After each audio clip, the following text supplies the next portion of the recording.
Morning বন্ধুরা, চলে এসেছি নতুন ভিডিও নিয়ে। এই ভিডিওটিও কিন্তু আমার শখের উপর বেস করে। বৃষ্টি কমে গেছে তাই ছাদে চলে এসেছি, আর টবের নিচে গামলাগুলোতে জল জমেছে, এগুলো ফেলে দেবো।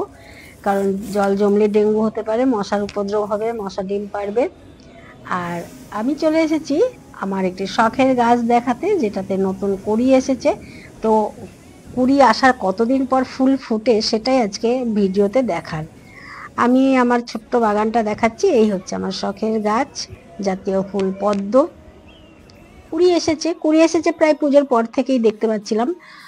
মোটামুটি 1 মাস পর কিন্তু এর আসল রূপটা দেখা যাচ্ছে।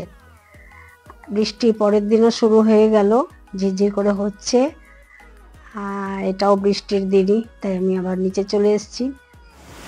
এখন আরো ভালো মতো জোরে বৃষ্টি নেমেছে।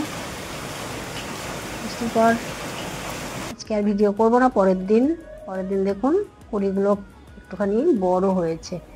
ভেতরে কিন্তু লাল লাল ভাবটা দেখা যাচ্ছে। এটা হচ্ছে তৃতীয় দিন। পাপড়িগুলো একটু বোঝা যাচ্ছে ভেতরে আছে, আর ভেতরে পদ্মের যে বীজ হয় দানা, সেগুলো কিন্তু দেখা যাচ্ছে। মোটামুটি ডে 3-তে পাপড়ির বৃত্তাংশগুলি ফেটে গেছে, মানে ফুল ফুটবার সময় হয়ে এসছে। হচ্ছে ডে 4। ডে 4-এ তো পাপড়ি পুরোই ওপেন হয়ে গেছে, কালই হয়তো ফুটে যাবে। আর ভিডিওটি কেমন লাগছে অবশ্যই কমেন্ট করে জানাবেন কিন্তু। তো আমার পদ্ম ফুল ফুটতে কতদিন সময় লাগছে দেখতে থাকি। এই হচ্ছে আমার জাতীয় ফুল পদ্ম।